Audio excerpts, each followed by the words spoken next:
Fala pessoal, estou de volta aqui então para falar da transferência de calor por condução, tá? E a gente viu a questão de paredes, né? Então vamos recordar aqui rapidinho, né? O fluxo de calor, né? Ou a transferência de calor, né? Calorias por segundo ou joules por segundo, tá? Para uma parede é dada pela lei de Fourier, né? Menos K, tá? Onde menos K é a condutividade térmica do material, vezes a área da nossa parede de condução, vezes a variação de temperatura, né, ou diferença de temperatura, tá? Então, de T1 para T2, vamos colocar aqui nosso ΔT, dividido pela espessura da nossa parede, né? A nossa parede L.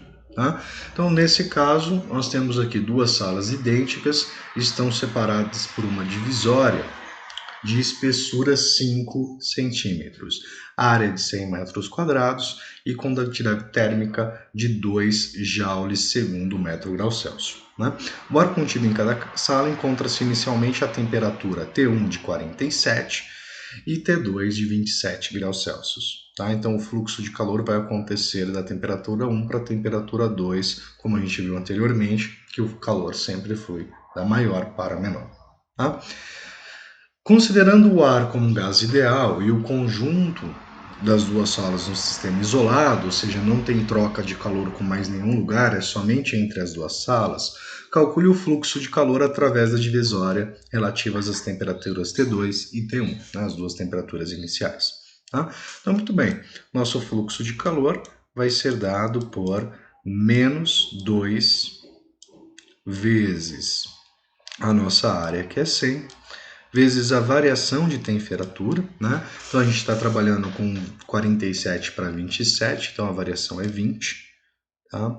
Dividido pelo comprimento, 5 centímetros, lembrando em colocar em metro, então 0,05. Logo, o nosso fluxo de calor ele vai ser dado por 2 vezes 100 vezes 20 dividido por 0,05. Tá? Vão ser 8.000, na verdade menos 8.000, tá? Vamos discutir essa questão do sinal também, tá? Menos 80.000 watts ou joules por segundo, ou seja, menos 80 kilowatt, tá? Pessoal, essa questão do menos é algo que a gente tem que levar em consideração da seguinte forma, né? O fluxo de calor depende do ponto de análise. Lembra lá da questão do endotérmico e exotérmico, né? Se o corpo recebe, é um processo endo, então a quantidade de calor é positiva. Se o processo é exo, a temperatura sai do corpo, ele perde, né? Ele transfere energia para o outro corpo, a quantidade de calor é negativa, tá? Então, nessa situação, quando a gente analisa, esse menos ele está relacionado à direção em que ocorre o fluxo, né? No caso, quando eu estou olhando nesse processo, eu estou olhando a transferência de calor da temperatura T1 para a temperatura T2. Então, em referente a 1, o calor ele sai, ele é transferido para T2. Então, o corpo, a sala 1, está perdendo calor. Então, por isso que esse fluxo é negativo. Tá? Agora, se eu tomasse como ponto de análise a temperatura T2, que é a segunda sala, se eu tomasse ela como ponto de análise, ela está recebendo calor, então o fluxo seria positivo. Tá? Então, normalmente a gente trata esses valores como modulares, ou seja, eu quero saber quanto foi transferido de calor. De quem para quem eu sei, né? Não importa então se é menos ou é mais no final das contas, tá? Mas normalmente esse menos que a gente tem nessa expressão está associado à relação de sempre o corpo quente estar cedendo, então ele sempre está perdendo calor para o corpo frio, tá? Bom, bora para o próximo. Um container com equipamentos científicos é mantido em uma estação de pesquisa na Antártida. Tá? Ele é feito com material de boa isolação térmica e é possível que com um pequeno aquecedor manter sua temperatura interna constante e igual a 20 graus Celsius. Né? Quando a temperatura externa é de menos 40 graus Celsius. Tá? Então a gente tem um sistema, né? Vamos fazer a representação, a gente tem um certo container Este container, ele apresenta, então, sempre uma temperatura interna de 20 graus Celsius, tá? E a região externa, tá, vai ser de menos 40 graus Celsius. Nessa situação, nós temos, então, que o nosso container, né, ele vai trocar calor em todas as direções, tá, com o ambiente externo. Então, ele está cedendo sempre calor para a região externa, tá? E ele se mantém a 20 graus Celsius, né? A temperatura dele não cai por causa da existência de um pequeno aquecedor, tá? Bom, ele diz para nós que todas as paredes, o piso e o teto do container têm a mesma espessura de 26 centímetros, tá? E são do mesmo material, cuja condutividade térmica é bem pequena, ou seja, um bom isolante realmente, que é de 0,05 joules segundo metro grau Celsius, tá? E ele traz as dimensões internas desse nosso container, que é de 2 metros por 3 metros por 4 metros, tá? Então ele quer que a gente calcule nessas condições a área da superfície interna. Por que isso é necessário? Tá? Porque como o container vai trocar calor por toda a superfície, tá? Eu preciso dessa área interna. E a área interna, então, do container vai ser dada, vou colocar aqui a área interna, vai ser igual a 2 vezes a área de cada uma das faces, né? Por que 2 vezes a área das 3 faces? Né?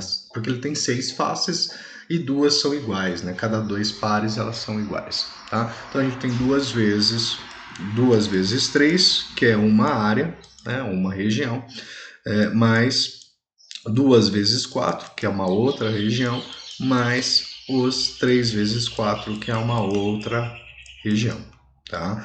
Então nós vamos ter aqui um total de área interna, ou a área onde se troca o calor, tá? De superfície de troca de calor, igual a 6 mais 2 vezes 6, mais 8, mais 12, tá? Então aqui a gente vai ter 26 vezes 2, que são 52 metros quadrados de área, tá?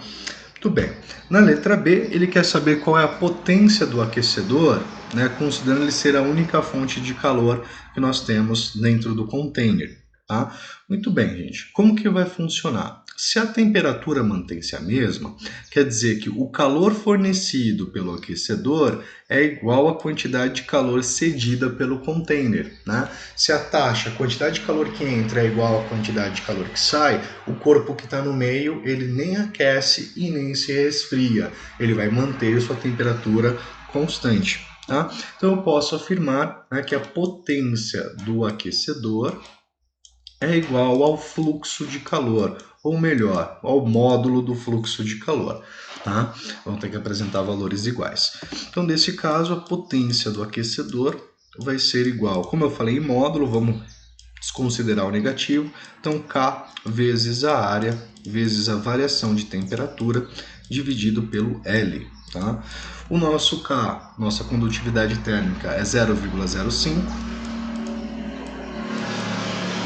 vezes a área a gente achou que é de 52, vezes a variação de temperatura, então eu estou falando de 20 para menos 40, isso é uma variação de 60, dividido pela espessura da parede do container, né, que no caso é de 26 centímetros, tá? Então 0,26. Então a potência do aquecedor vai ser igual a 0,5 vezes 52 vezes 60 dividido por 0,26, tá? Então 600 watts, tá? Então a quantidade de potência desse aquecedor, né? Isso quer dizer que esse aquecedor gera, né, 600 joules por segundo, transfere esse calor para dentro do container, e o container está transferindo para a região externa também 600 watts, devido aí à parede que o conduz, né, quanto de calor ele consegue produzir e transferir, tá? Pessoal, esse vídeo fica por aqui, tá? E para o pessoal da turma 1, né, a revisão de vocês fica até esse momento, né? Para as duas demais turmas, né, então a gente vai para paredes compostas, tá? E os demais mecanismos de transferência de calor, tá? Grande abraço e até daqui a pouco para as turmas que continuam. Fui!